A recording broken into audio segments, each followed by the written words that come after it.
وہ ایک بچہ آیا نا اپنی ماں کے لیے لباس لینے کے لیے، اور پہلے وہ گیا اپنے چچا کے پاس، اس کی ماں بیوہ تھی اور اس کا لباس پھٹ گیا تھا، اور وہ اپنے چچا کے پاس گیا تو اس نے دھتکار دیا۔ ماں نے اس کو روکا تھا بیٹا نہ جانا، لیکن اس نے کہا کہ تیرے بدن کے اوپر جو لباس ہے وہ بھی پھٹ گیا اور جگہ جگہ سے جسم جھلک رہا ہے، تو میں اپنے چچا سے آپ کے لیے لباس لے کے آتا ہوں۔ پھر جو رویہ اس نے اختیار کیا تو واپس روتا ہوا آ رہا تھا، تو کسی نے راستے نے پوچھا کہ کیا ماجرا ہوا؟ اس نے کہا چچا کے پاس گیا تھا ماں کے لیے لباس لینے، اس نے تو لا کے بھیج دیا۔ اللہ اکبر۔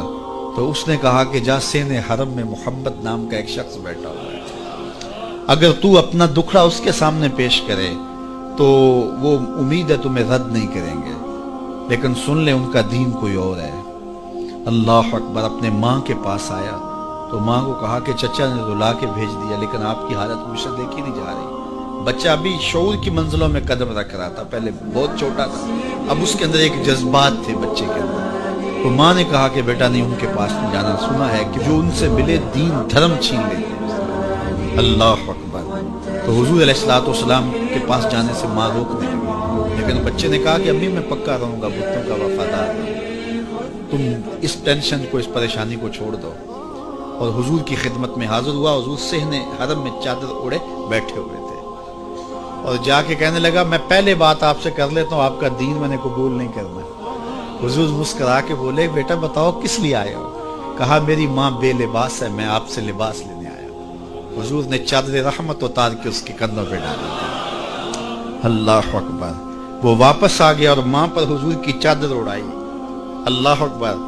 اور ماں نے کہا کہ بیٹے اس نے اپنا دین تو نہیں تجھے دیا؟ کہا نہ میں نے پہلے کہہ دیا تھا تیرے دین نہیں مانوں گا۔ ماں کہنے لگی پتر اس کا دین ماننا چاہیے، یہ جس نے رحمت کی چادر ہمارے سر پہ تار دی۔ اللہ اکبر۔ تیری تک کے ادامہ میں مرید ہو گئے۔ اس بوڑھی عورت کا قصہ بھی آپ نہیں بھول سکتے، جو گھر کا سامان باندھ کے اپنے دروازے پہ بیٹھی ہوئی تھی، اور اس نے سنا تھا مکے میں ایک جادوگر آیا ہے جسے ملتا ہے اس کا دین چھین لیتا ہے، کہیں ایسا نہ ہو کہ کہیں اس سے ملاقات ہو جائے اور وہ دین ہی میرا چھین لے، مجھے شہر چھوڑ دینا چاہیے۔ گھر کے تھڑے کے اوپر سامان باندھ کے بیٹھی ہے، حضور بھی گزرے، اس نے دیکھا تو کہا بھتیجے یہ سامان میرے سر پہ رکھ دے۔ حضور نے سامان اٹھایا، دیکھا تو بوجھل تھا، وزنی تھا، اور بڑھیا کو دیکھا تو کمزور تھی، تو کہا کہ بڑھیا اگر چاہو تو جہاں چاہتی ہو میں خود نہ چھوڑا۔